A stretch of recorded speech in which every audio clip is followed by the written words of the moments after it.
আসসালামু আলাইকুম। ইংলিশ ল্যাঙ্গুয়েজে অ্যাডজেক্টিভ খুব গুরুত্বপূর্ণ একটা উপকরণ অথবা এলিমেন্ট।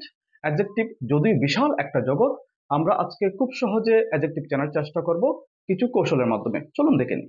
এই অ্যাডজেক্টিভকে আমরা আজকে খুব সহজে চেনার চেষ্টা করব। সর্বপ্রথম আমরা জেনে নেব অ্যাডজেক্টিভ কি। চলুন দেখে নিই। অ্যাডজেক্টিভ হচ্ছে কোনো নাউন অথবা প্রোনাউন এর দোষ প্রকাশ করে এমন ওয়ার্ড, গুণ প্রকাশ করে এমন ওয়ার্ড, অবস্থা প্রকাশ করে এমন ওয়ার্ড, সংখ্যা প্রকাশ করে এমন ওয়ার্ড অথবা পরিমাণ প্রকাশ করে এমন ওয়ার্ড। অর্থাৎ যে ওয়ার্ড দিয়ে কোনো নাউন কিংবা প্রোনাউনের দোষ প্রকাশ করে, গুণ প্রকাশ করে, অবস্থা প্রকাশ করে, সংখ্যা প্রকাশ করে কিংবা পরিমাণ প্রকাশ করে, সে ওয়ার্ড কিংবা ওয়ার্ডগুলোকে অ্যাডজেক্টিভ বলে। উদাহরণ হিসেবে এখানে আমরা 5টি সেন্টেন্স দাঁড় করিয়েছি, একটা একটা দেখে নেই। নাম্বার 1 বলছে রহিম ইজ আ গুড বয়। এখানে গুড হচ্ছে বয় অথবা রহিম এর গুণ প্রকাশক একটা শব্দ।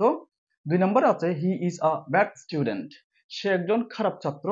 ছাত্র হিসেবে সে খারাপ, তার দোষ প্রকাশ করছে এই ব্যাড শব্দটা দিয়ে, সেজন্য এটা একটা অ্যাডজেক্টিভ। 3 নম্বরে আছে আই এম ফাইন।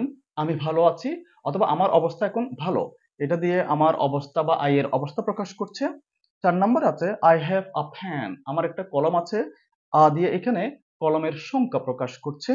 5 নাম্বার আছে হি বট 1 কাঠা অফ ল্যান্ড। তিনি 1 কাঠা জায়গা ক্রয় করেছেন। 1 কাঠা দিয়ে জায়গার পরিমাণ প্রকাশ করছে, সেই জন্য 1 কাঠা এখানে অ্যাডজেক্টিভ। অর্থাৎ গুড, ব্যাড, ফাইন, 1 কাঠা, এগুলো সবগুলো কোনো না কোনো নাউন বা প্রোনাউনের দোষ, গুণ, অবস্থা, সংখ্যা, পরিমাণ প্রকাশ করছে বিধায় এগুলো হচ্ছে অ্যাডজেক্টিভ। অ্যাডজেক্টিভের সংজ্ঞা অথবা ব্যাখ্যা না জেনে ওয়ার্ডের শেষের অংশটা দেখে যেন আমরা অ্যাডজেক্টিভ চিনতে পারি, সেই জন্য এই চার্টটি তৈরি করা হয়েছে।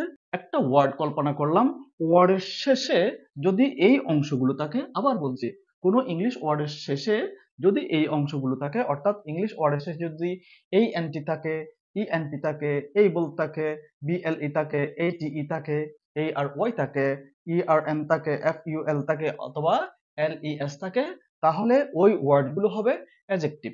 এগুলো হচ্ছে ওয়ার্ডের শেষের অংশ। এখানে কিছু উদাহরণ দেওয়া আছে। অর্থাৎ কোনো ইংলিশ ওয়ার্ডের শেষে এই জিনিসগুলো, মানে এগুলো যখন আমরা পাবো, তখন এই ওয়ার্ডটা হবে অ্যাডজেক্টিভ।